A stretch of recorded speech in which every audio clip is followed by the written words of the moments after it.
Hey, Mike, how's it going? Good, Frank. Good to see you. Same here, man. So, Took a week off in Hawaii. Yeah, did. Tell us about it. Maui, what's there to tell you? Oh, you know? man. Was it beautiful? It was absolutely beautiful. It's one of my favorite places on the planet. I'm not like a complete world traveler, but I love it there. I'm just drawn to it, so yeah. That's awesome. Yeah. That's cool. Yep. I got to bring my parents, which is cool. Oh, that's the best. Yeah, so now I'm the favorite child. Have they been there before? No, it's first time, yeah. Okay. First cool. time, so, it was nice to bring them because, I knew they would love it, so, and they did. And that's what refreshed it for me because I think this was my 5th or 6th time there. Okay, cool. And, watching it through their eyes made it like the first time for me. You know? Absolutely. Yeah. That's cool. Yeah. Well, we're glad to have you back. Yeah, I'm glad to be back, man. In Perspective Shift Studio. Right? Yeah. What do you feel like diving into tonight? I don't know. Let's just see where it takes us, and I don't know what do you want to bring up today. Well, something that's going to shift our perspective, because that's what this is about. Yeah, I'm trying to think what a good topic might be to kind of dive into. You know what I've been focusing on? So, like when I was in Maui and stuff, because nothing was pulling at me, I did a lot more meditations, different types of meditations, and my main focus was like when you're looking out at beautiful, like a tree or the ocean, what makes it so is the space around it. So it's like focusing on the gaps and the silence in between stuff. So it gives you a different perspective. The unmanifest. Yeah, the unmanifest, where all manifestation comes from. Yeah. So it was interesting because it was easy to do. It wasn't something I had to work at. I found myself doing it. And then I was listening to a lecture, a talk, and actually one of it was Terrence McKenna. He was I like listening to him.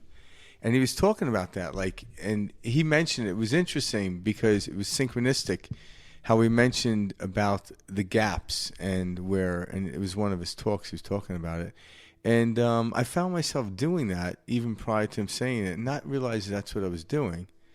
But you just look around the space. If you see a beautiful tree and the way it's laid out, and in Hawaii they got these beautiful trees. They have this banyan tree, and it's amazing.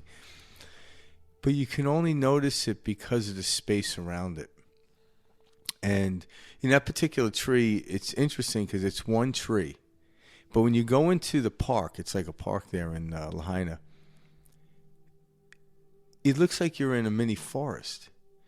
But it's one tree. And then when you actually trace it out, you realize there are, I guess it would be considered branches. I didn't look into it. But they would grow down to the ground to support the limbs growing out.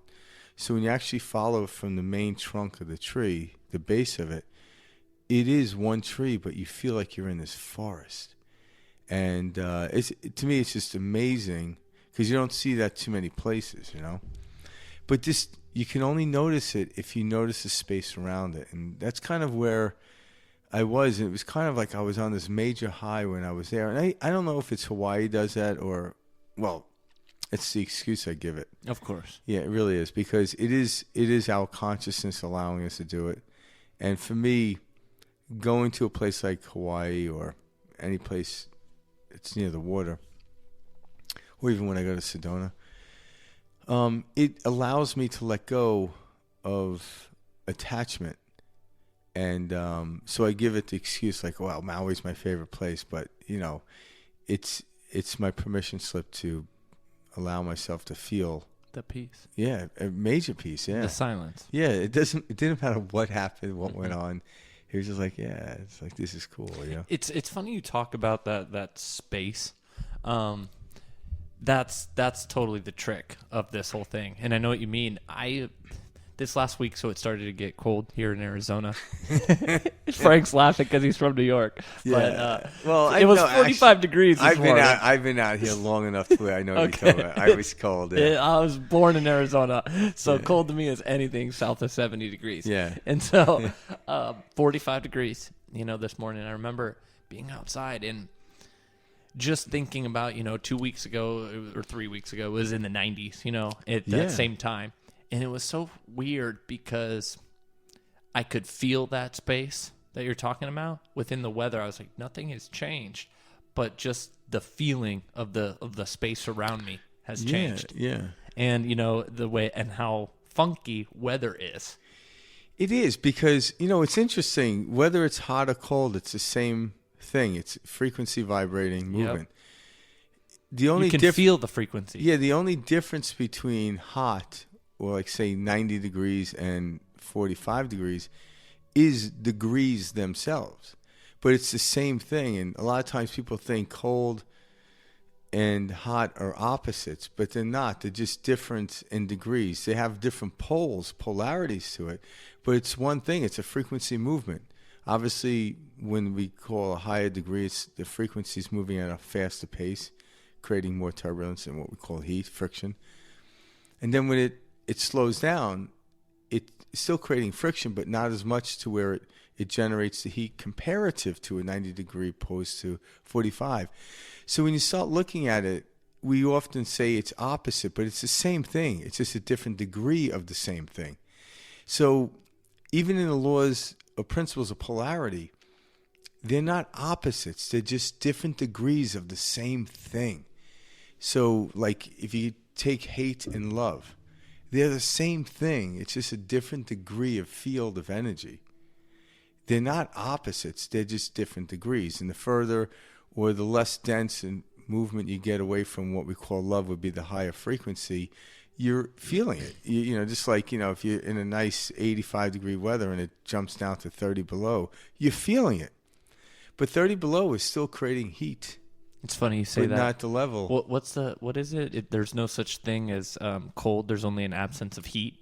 Yeah, and there's no such thing as actually absolute cold, and there's no such thing as absolute heat because there's a continuum of frequencies. But, obviously humans, when it comes to cold and heat, we can only experience frequency levels or else we freeze up or we burn up. Mm-hmm. But it continues on beyond the scope of we can survive within it.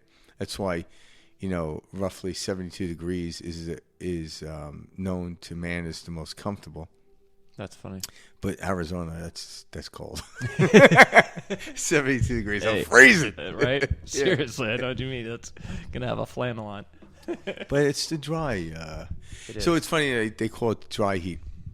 But when it gets cold, the dry cold, what happens is when the wind blows, there's no humidity to keep. So your capillaries are closer to the surface of your skin in the heat. So you feel that cool, and it pulls the heat away from your body quicker because it's dry. And that's why we get the sensation of it being colder. Where in a more humid climate or in typically colder climates, your capillaries sink lower. Okay. So you're more protected. So there is a biology or physics of the biology of aspect of it too. Yeah. So, and that's what scientists all made up. It's a permission slip. No, I'm just messing. Yeah, it's a way for the mind to classify it and assign it. Yeah, but there is. Is the physiology of the human body. When they look at it, there's an agreement upon. There is evidence to it. It's just old news. It's not new science. But yeah, and that's kind of, it's different degrees of perspective and how you look at it. So you can almost look at there is really no such thing as opposites, just different degrees on poles of the same thing. Of the same thing, yeah. Mm-hmm. It really is. So when you actually, the cool thing about that is what we know about energy is energy can be, we can conduct energy, we could transfer it. Mm-hmm. So if something is in the mind of an opposite, it's very difficult to transfer it. But if it's the same thing but a different degree, a different scale, you can then transfer it into the place in which you feel more comfortable, more preferential. So like emotions, like anger and excitement, or anger and happiness, right? They're the same energy, just a different degree of the energy. And because they're in the same field, I can transfer anger back into a different degree of happiness. I can actually move that, and that's where the alchemy in all of us come.